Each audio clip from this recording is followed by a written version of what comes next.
Thank you very much, Sebastian. Thank you all. So yeah, I'm in London. The sun is just going down, just as it's coming up for you guys.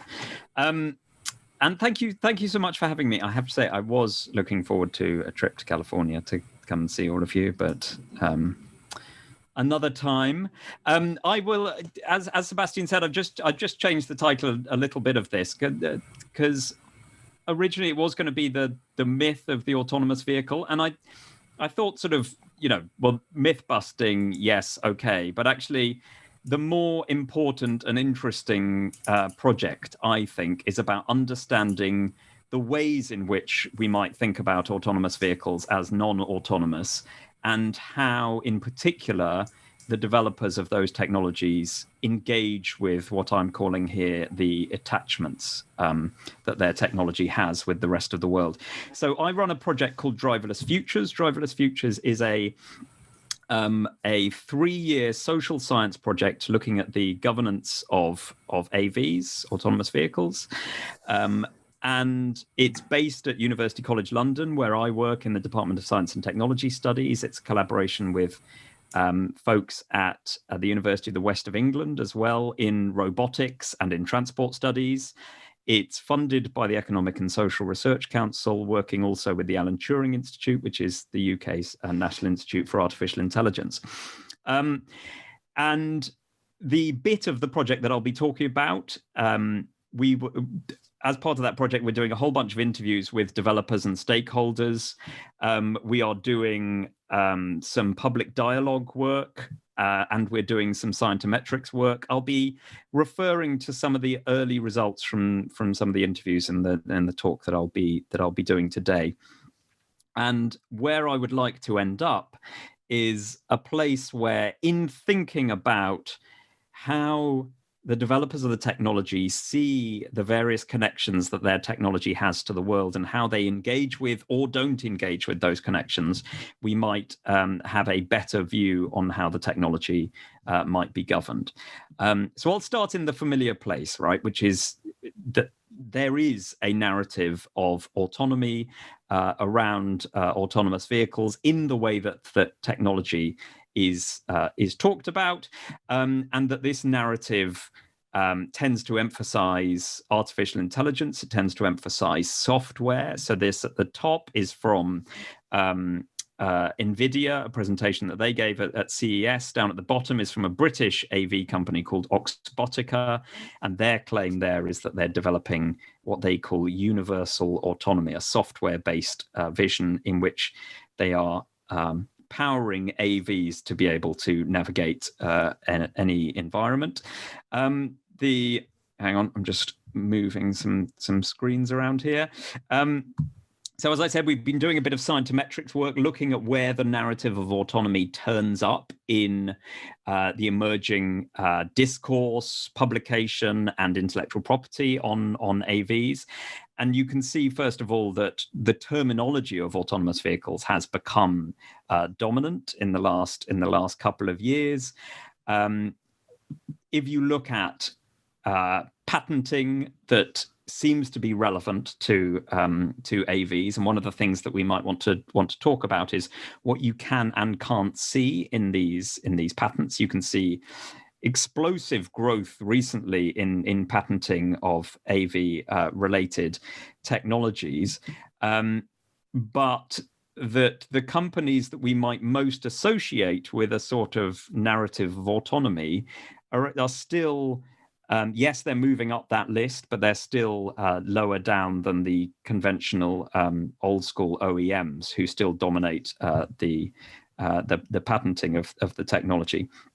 When it comes to scientific publications, again, we see that sort of hockey stick pattern, right? I mean, we're in part here talking about AVs as part of that trend. We wanted to dig into what sort of terminology was being used in some of those scientific publications. And you see there that, again, the language of autonomous vehicles has become dominant there. But I think more interesting is also that when you categorize those publications according to keywords, which is one of the things that we did, you see that questions of software, artificial intelligence, machine learning have recently started to dominate the publication discussion as well. So early scientometric work seems to suggest that the narrative of autonomy is not just a narrative; it's also being reproduced in the research and development that is taking place around AVs. As a social scientist myself, I wanted to dig in a bit more to what the promise of autonomy was actually all about. And the aspects of it that I see as interesting, this sort of dominant language that there's a race to develop what we might call full autonomy, which is an extremely interesting phrase, as I will go on to describe, and that in some way involves, autonomy from what, I guess, would be the question. Well, part of that is about emancipating human beings from driving, freeing them up to be able to do other things. Part of it is about emancipating machines from human error, right? And human error becomes the dominant problematic for a lot of for AV development. Eric Staten and I have written a little bit about the SAE levels and the way that they contribute to the sort of the deterministic narrative of the march to full autonomy, which might cloud our categorization of the alternatives that might actually exist within this domain. But the promise of autonomy is a promise in which we first get the technology right, and then we'll think about the other things, right? It's like solve the technical problem, and then we'll sort out the other stuff. For a social scientist that looks at emerging technology, that becomes problematic because there's a danger that technological promises could become impositions upon society at a later date. So this is an idea that comes from a guy called Harro van Lente, who's written about the promise requirement cycle in new technologies. And we saw it with the first generation of the automobile, right? Extraordinary promises made in the early days of the automobile, that it was going to solve all of what were then the existing problems of the urban environment. And in order to accommodate that technology within cities, one of the things that had to happen, at least in American cities, less so in European cities, is that the roadscape needed to be tidied up in order to suit the affordances of that particular technology. I thought I'd just include that quote just because I love it. A quote from Kurt Vonnegut, one of the great literary critics of technologically centered visions, right? But it's something that is a familiar mode of analysis for social scientists looking at new technologies, is the ways in which people actually exist within and around technological systems, and the ways in which those systems attempt to displace those people. So if we were to study as social scientists the emerging systems that are designed under the label of autonomous vehicles, what we actually see is something that looks more like a heteronomous vehicle. Recognizing that all engineering systems in engineering terms are conditioned by and dependent upon their environments in some ways, and also in social and political terms, these systems are driven steered in profound ways by people outside the vehicle as well. They are not just means; they are also means to particular ends. This what I would say is a more rounded view of the technology becomes important because we've already started to see a certain flavor of governance discussion happen around AVs, even though the systems are far from mature. And that governance discussion tends to follow this narrative of autonomy. So there's been a lot of talk about trolley problems and the programming in of ethical dilemmas to the the robots themselves, and where questions of inequality, benefits as well as risks are considered, those questions of inequality are often framed in terms of labor. So it's about the politics of replacing a human driver with a computer driver. And my argument, I guess, is that the ethics, those governance questions that will come to be problematic, is an argument. Maybe it's more of a hypothesis at this stage, but my hypothesis is that the more important things will be in their attachments rather than their autonomy, and that we risk having a misleading discussion if we talk about autonomy. So here is how we have started to categorize some of the attachments, those ties that do actually bind autonomous vehicles. I don't have time to go through all of them. If anybody wants to incidentally pick up on any of these, I'd be happy to go into to more of them. But the attachments that we've tried to draw start, if you like, with the software, with the AI in lots of cases that is claiming to or is actually driving the vehicle, and they sort of work outwards from the other software in the vehicle, the hardware of the vehicle, the infrastructures around the vehicle, the road spaces in which those vehicles must operate, and then on and on and on, right? So we're trying to develop a sort of nested sense of the connections that these technologies might actually have. And when we were interviewing developers, these are the things that we were asking about. I'm just going to pick up on a few of these from the list. As I say, if people want to come back to any that I miss, then please do. The first one that I just wanted to mention is about vehicle hardware. There has been, quite a prominent discussion about the adequacy of sensors, right? The idea that it isn't just about getting the software right; it's also about getting the right sensors, maintaining those sensors. Making sure that those sensors are good for the entire life of a car, rather than being just something that works for now. The next one I just wanted to mention was the question of digital infrastructures, which includes, so if you like, the ideal of the autonomous vehicle is of a vehicle that is digitally disconnected. Right. Most developers, when you talk to them about their actual systems or their actual ambitions, will acknowledge the various connections that they will have with the world digitally, which might mean V2V connection between vehicles. I think one of the most interesting discussions right now is happening around the role of maps. Right, the extent to which AV developers admit their dependence upon maps, and it's interesting that even the developers that do depend upon maps don't want to talk very much about them, because in some way that overplays infrastructure and downplays the ideal of vehicular autonomy. And these quotes, incidentally, so they're unless I mentioned, they are all taken from the interviews that we have been doing. The fourth one is about material infrastructure. Material infrastructure, I think, politically will become extremely important. And again, looking at the divergence in approaches between different developers, I think, is extremely revealing. So just to give you two examples, I mean, one developer that we asked about this was saying, well, we at the moment are just using computer vision to detect traffic lights.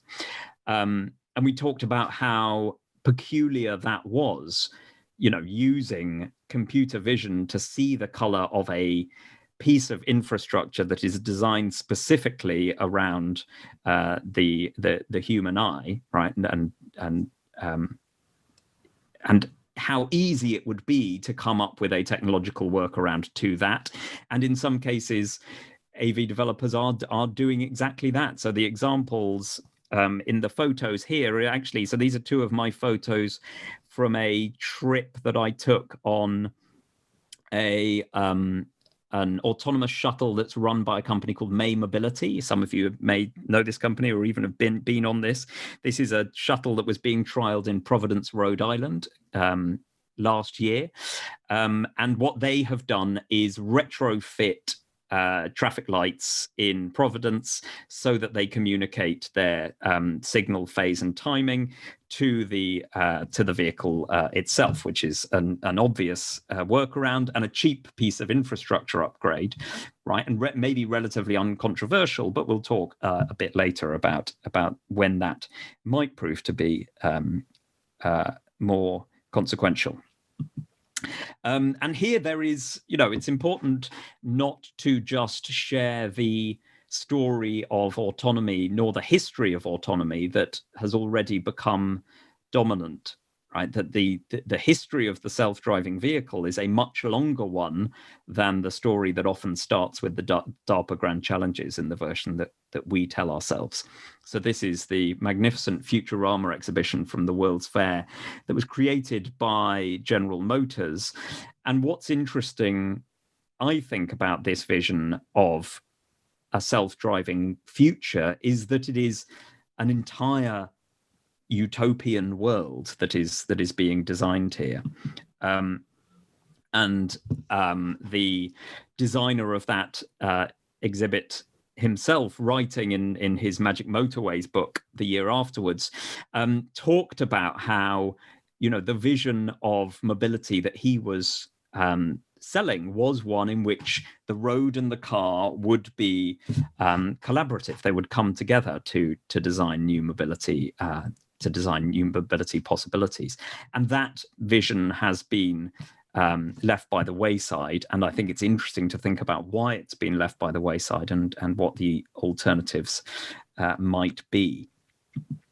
So the next attachment that I wanted to draw attention to is other road users, right? It's easy to imagine the self-driving vehicle on a abandoned test track is a relatively easy thing to conceive of.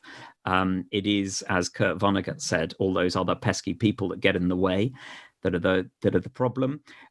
We talked a lot to interviewees about their approach to other road users, and it's interesting to sort of get a feel for the language that's come to sort of dominate this, the language of the ego vehicle and the target vehicle, and how for an AI programmer thinking, what does my car do next? How do I predict? How do I plan? It takes you to a very defensive relationship with other road users, and one in which the relationship with other road users is not a mutual one in most cases, right? It's one in which other road users are seen as largely passive objects to be avoided, obstacles even, rather than people that exist as part of a conversation on the road, I guess. And this second quote, we don't have a formal notion about what it means to be a good driver. I think this is really interesting, just thinking about how developers are understanding the rules of the road and having to encode versions of driving to satisfy their own code. I'll come back to this in a second, but I thought it was just worth playing this clip. This went viral a few years ago, just taken from a motorbike head cam, right? In some ways, this was exceptional because it's very well filmed and the interaction is nice and there's everybody's getting on with each other. But in some ways, this is one of those sort of everyday abnormalities that we know about and make the road a highly conversational, highly complex place. And in the second part of my talk, I want to talk about how developers deal with these sorts of attachments, right? How they would seek to rationalize and engineer in or engineer out those attachments. Before I do, I just want to mention a couple of other attachments. So one of them is this question of hidden labor. Again, social scientists have done a lot of work looking at where the labor actually is in systems that claim to be removing human beings from either drudgery or responsibility or paid labor in lots of cases. And you see human beings crop up in some really interesting ways in in AVs, especially as AVs are being tested. So there's questions of data labeling. There's questions at the moment of safety drivers. I've written a lot about the Uber crash that killed Elaine Herzberg, which clearly brought safety drivers to the forefront of the debate. In Britain, at least, the default has been for safety drivers to be massively overtrained rather than undertrained, because there's a recognition that being a safety driver is harder than either just being a driver or being a monitor of an on-the-loop monitor of a system. Doing both of those jobs at once requires additional active driving skills. So let me leave those attachments for now. Just as I say, if you want, we can come back to any of them. But let me just talk about how AV developers are engaging with what has come to be seen as a more problematic task than was commonly thought. And I've taken issue with the sort of dominant story in this space, which is that, it was harder than we thought, right?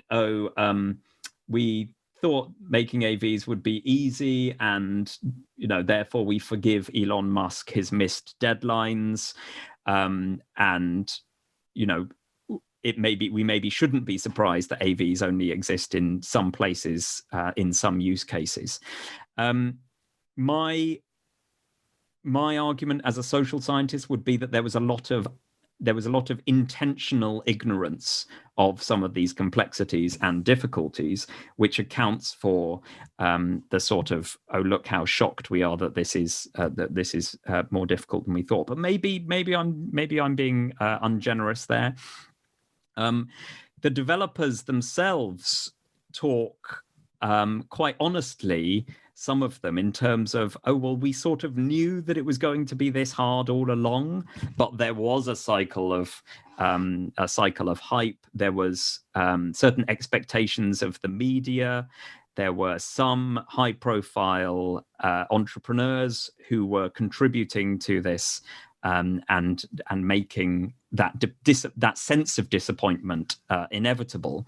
But what it's meant is, for somebody like me, that you see people developing the technology start to engage with these attachments in some different ways. And I think the different ways that we're seeing stand to be quite interesting.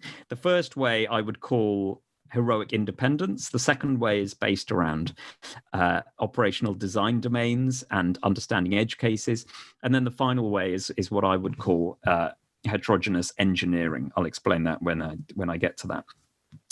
So heroic independence is the idea that, in effect, all it takes is more data, right? And increased compute power, that it's basically a learning problem. This is the narrative of autonomy in action, saying, yes, the world is full of complexity, but what we will do as developers is program in that complexity. We will understand, predict the world, and that is how we will achieve something approaching a self-driving future. And it's interesting that a lot of these developers talk in terms of responsibility, right? That's the responsible thing to do, or that it's the right thing to do, and the other ways that feel like cheating, right? That if you depend on, say, something like a high-definition map or a particular road environment, then that in some ways is cheating.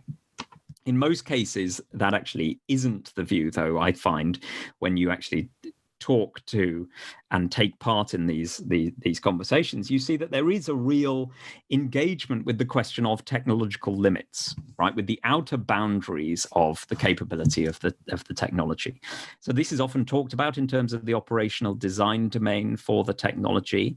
I think there's some slippage that happens in the use of that. So ideally, an operational design domain would be, this is where we're going to operate. These are the set of requirements that then we will engineer to. And I think in a lot of cases, what we've seen is development that starts from technological capability and actually pushes outwards towards to test those limits, rather than starting from the operational design domain and working backwards. It creates, the technical challenge of how you deal with ever proliferating edge cases, the things that sit at the edge of the model that have to be accounted for if the system is going to work as promised. This dynamic was expressed to us by one interviewee as the need to solve the world one place at a time. Right, that yes, okay, maybe you're in a few blocks in Chandler, Arizona at the moment, but the model is one in which you can expand. You can, as the technology becomes more powerful, it becomes able to deal with more diverse, more complex environments. But what we saw with, and this is where I think things will get quite interesting in the future and maybe give us more of an anticipatory signal for the future. What we saw with the more advanced developers, and when I say advanced, I mean the more long-standing developers, let me put it like that. So this is a lot of the people that work for OEMs maybe, and come from more of a requirements engineering and less of an AI first sort of background. That they would talk in terms of the inevitability of having to, rather than just ever expanding ODDs, right, and programming in of these edge cases, the necessity of having to simplify the problem space. Right, simplify the problem space. What does that mean in practical terms? Well, it means probably asking for or including infrastructure changes as part of the model. It means asking for changes in the behavior of other road users, so that, for example, pedestrians become more predictable, so that other road users drive in more predictable ways, or so that environments are in some way contained. Why does this become consequential? Well, you can imagine a couple of reasons. The first one that we might see is about, if it is an infrastructure question, who pays for the infrastructure?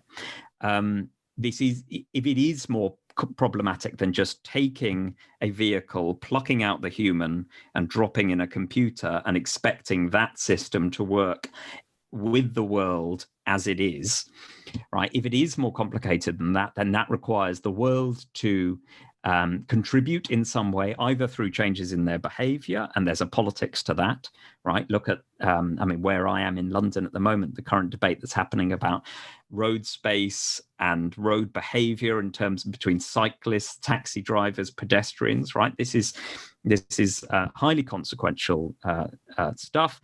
And there's the question of who's going to pay for the infrastructure. So a lot of the developers that we were talking to, especially the sort of tech-centric developers, especially the US developers, were more likely to say, in effect, we've given up on infrastructure, right? And to understand that is only one possible view, you only have to look at what is happening in other parts of the world in terms of how Chinese policymakers imagine AV futures, or how companies and the city are working together in Singapore, right? To understand that there are alternative infrastructure-led or collaborative models in existence. I think in the near term, there's going to be a particularly interesting set of discussions that take place around the rules of the road.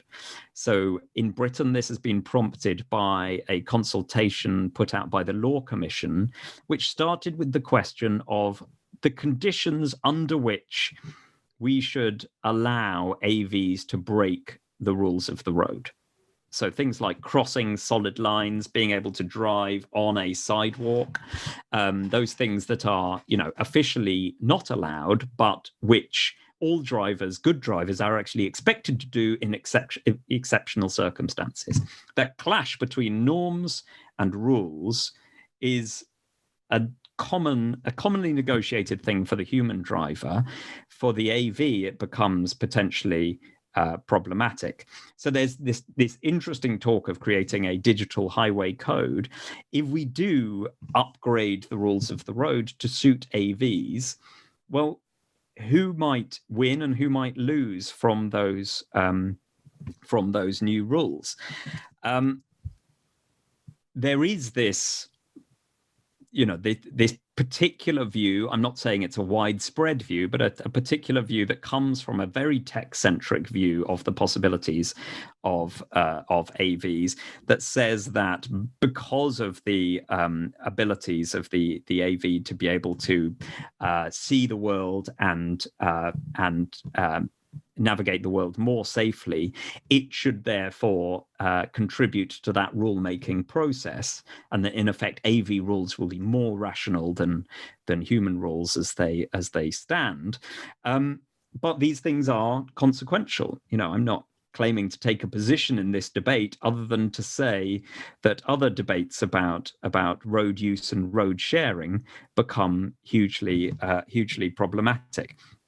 That view, the view of the narrative of autonomy, I think is an unreliable guide to policymaking, which is why we need to engage with the list of attachments that I've described earlier. And as I said, if anybody wants to come back to those, then we absolutely can.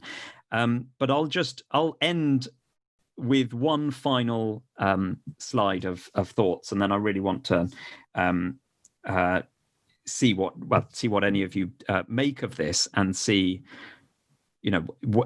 which part of it could be conducive to a constructive governance discussion. So if the narrative of autonomy is one largely of disruption, the idea is that yes, we can change the world, but the world doesn't have to change in order to suit us, right? We, the developers of AV technologies.